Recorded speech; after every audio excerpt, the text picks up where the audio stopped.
Цусны даралтыг бид нар хизээ ямар үед хэмжих ёстой вэ гэдгийг мэддэггүй хүмүүс маш олон байдаг.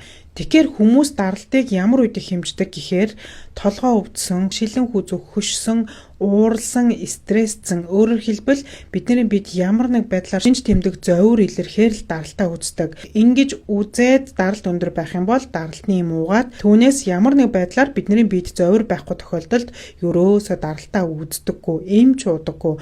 Тэгэхээр даралт ихснэ гэдэг маань маш чухал ойлголт. Энэ юу вэ гэхээр даралт ихсээд байна гэдэгтээ таны бид ямар нэг байдлаар аюул учрах гэдэг. Өөрөөр хэлбэл даралт ихсээд олон жил удаа явах юм бол бид нар зүрх судасны өвчнөөр өвдөн, тархины цус аруулт, бөөрийн өвчин гэх мэт янз бүрийн өвчнөөр бид нар өвдөх эрсдэл нэмэгдэжээдэг.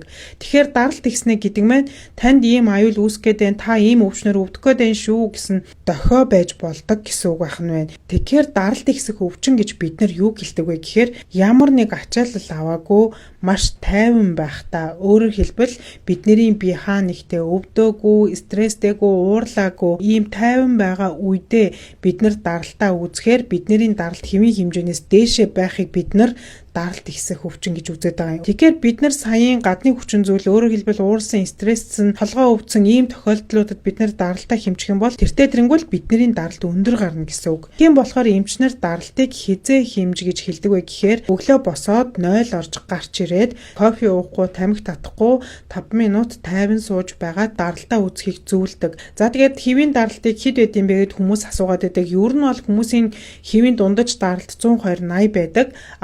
Гэхдээ хүн болгонд яг 120-80 байна гэсэн үг биш. Хүн болгоны онцлогоос хамаарат 110-70 байдаг хүн байдаг, 90-60 байдаг хүн байдаг. Тэгэхээр даралтыг нэг өглөө тайван сууж байгаад үзээд энэ таны хэвийн даралт гэсэн үг биш. Энийг 6-7 удаа ойролцоогоор хэмжиж үзчихээж таны хэвийн даралт хэд вэ гэдг нь тодорхойлогдно гэсэн үг.